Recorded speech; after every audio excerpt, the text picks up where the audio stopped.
Hi, everyone. Welcome to the Golden Ratio podcast. I am Jen, GR Mom, joined over distance by GR Dad. Hi. How's it going, GR Dad? Good. So Sort of. we recorded the podcast as usual on Wednesday night. And then on Thursday, I went to edit it and post it, and your microphone didn't record anything. So you could kind of hear you from across the room, picked up on mine. You sure it wasn't just me with my mouth not on the microphone? I mean, that is a very real possibility, and it just was not what happened this time. There was no way to save it, and so all that goodness is lost. I can do better. So we're just going to do a quick no rules podcast because I got stuff to do, but I didn't want to. Nobody has the visual, but when I say things like, I can do better, Jen's like, get on with it. You suck. Okay, go ahead. That was just your thought. I was, vocalizing a thought. You're just making up some thoughts that I did not have. But I would like to just do this quick update podcast and then move on. Excellent. So the important dog updates for this week is that poor Guac man had a hematoma in his ear, which if you remember back, Brody had in his ear, but his whole ear was puffed up, as Dr. Faith calls it, empanada ear. It's fat ear.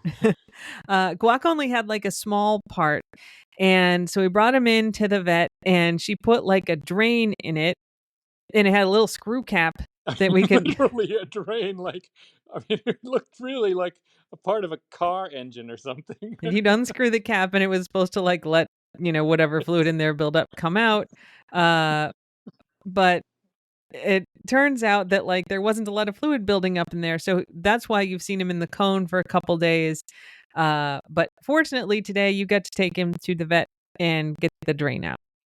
He's so much happier. A, without the drain, which was, I think, rubbing on his cartilage, and then B, without the cone. Now he can get a good grip on his blow high, and he can walk around without Feta jumping up at the cone and trying to hang from it and things like that. Although I think Guac liked that because it took the cone off.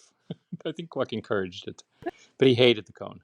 Yes, it was not good. So now the only bane in his life now, in his blessed life, in his great life, is that he can't swim. Yeah, he's got to wait a few days before he's allowed to swim again. But it looks like it's healing well, knock on wood.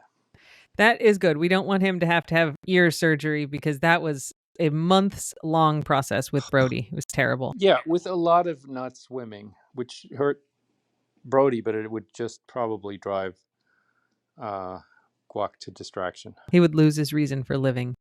Yeah. So that's that. Feta continues to grow, is extremely chompy. To grow crazy. I love her very much, but man, she is a bitey little dog.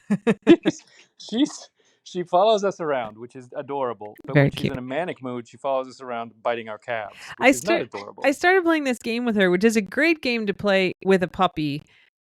It is the opposite of the game that Guac tried to play. Guac, I'd come get him and he'd play the runaway game. And I very intentionally have started playing this game with Feta where I get her to chase me. So I run away from her and she chases me, and it's great. She loves it, but she tries to literally bite our ankles and our calves. Oh. And with me, she doesn't just try sometimes. She can get some purchase. She does. She has also started pulling my skirts.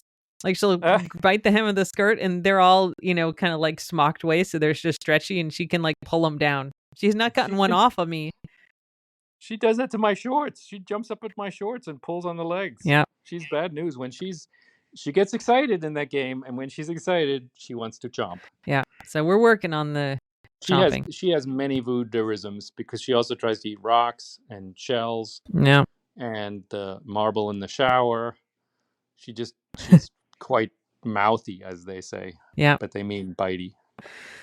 So she's doing good. Brody got an increase in his Prozac this week, so we're going to see if that makes him a little less stressed. Seems a little less.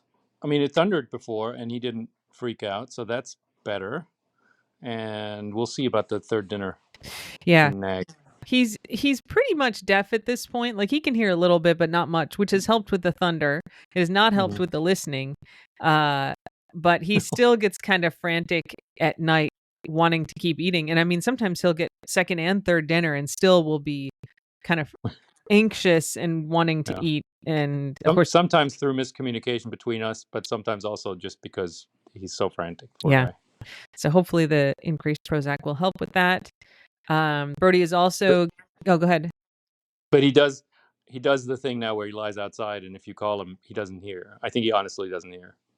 I mean, like maybe, except this last week I took him out and he went and laid down in the front yard, and I was like, Brody, you have to get in here. And I got a snack and I pointed at the snack and I was like, come here. And he like saw the snack. Made eye contact.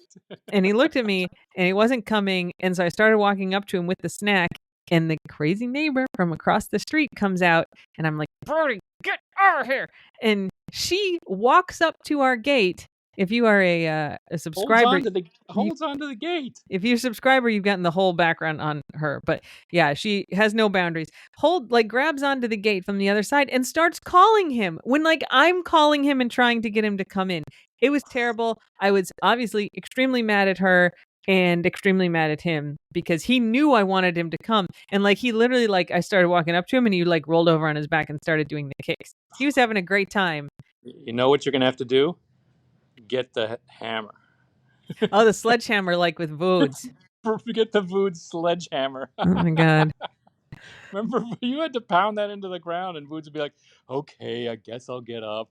For any new listeners, I never hit Voods with a sledgehammer. I'd smack the sledgehammer into the ground to kind of vibrate the ground. The ground would shake and he'd be like, oh, earthquake, I'm coming in. Sometimes would get him to move. That was usually in desperation at 2 or 3 in the morning when he would not get up. Oh, yeah, he was not movable. No. When he didn't want to be. Voods. So, so that's that. That's Brody. Vink is... and Brody's also getting acupuncture and massages and everything now. And laser. He's full treatment. He's got some neurological issues with his back legs, which he's had, and so we're trying a new round of stuff to hopefully make that a little better for him. Whether it helps or not medically, he certainly likes the attention and the massages and the pets. That dog loves the vet. He does. They love him. They love him. There's celebration when he walks in. They appreciate him for the big teddy bear that he is, and they don't know that he's this stubborn, big, beggy man. They love him. They just think he's the best. Yeah. And he is, when he's there, he is kind of the best. He does a good job. Yeah. So that's Brody. Vink is fine. Yeah, Remy just had his cancer checkup. Yes, that's right. So, yep, he's pretty much the same. Mm-hmm. That's good. So everything is that's the status. Speaking of Voods, is there an administrative corner item that you'd like to mention real quick? Oh my God, yes. We didn't have this administrative corner item in the last thing, but Plushy Voods is now available. So it's on all of the socials. You can see Voods. He's got boots with the fur. One of his paws says no. His tail is extra long. It's 2 or 3 times longer. I think they got a good mischievous look on him too. I worked very hard with the designers. I was literally okay, I've photoshopped his eyes. I kind of want him to look like this, make the mouth look like this, move the tongue over here. I think it's got real Voods energy. I think you did a great job in the limitations of the basically very cute template that they have.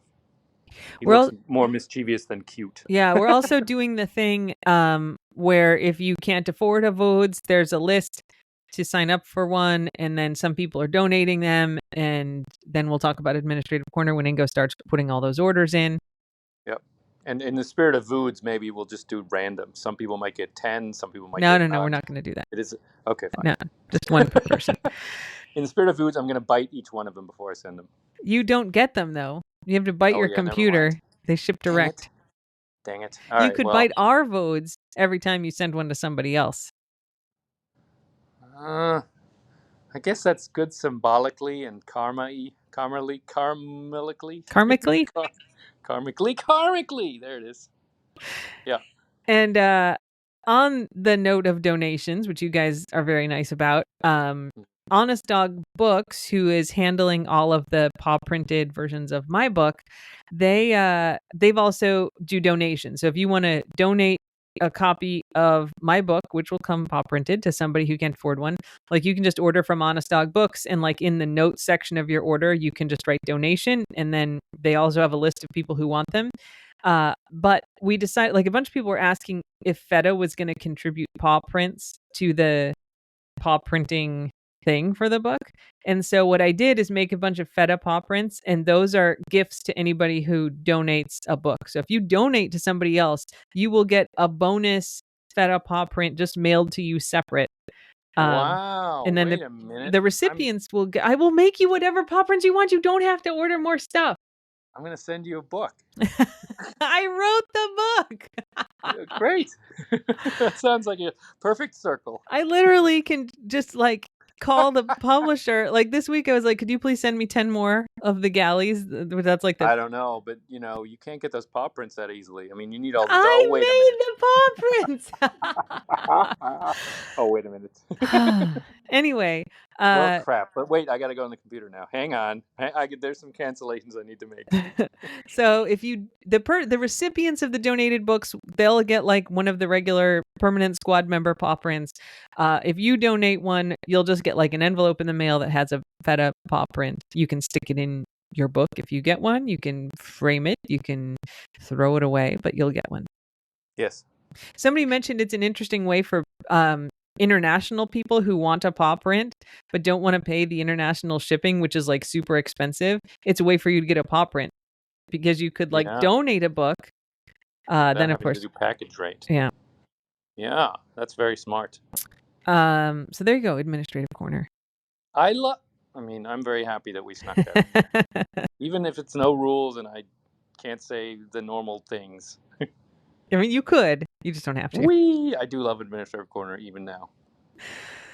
So I guess that's it. That's a quick update. I will make sure all the equipment is working, and we will do a test thing next week and record on time. Quick and not dirty update. Indeed. Yep. All right, everyone. Well, thanks for listening. And until next time, Slava Ukraini, and don't bite anyone unless they ask you to. Yeah, Feta. Where is she? Jeez. Bye. Bye.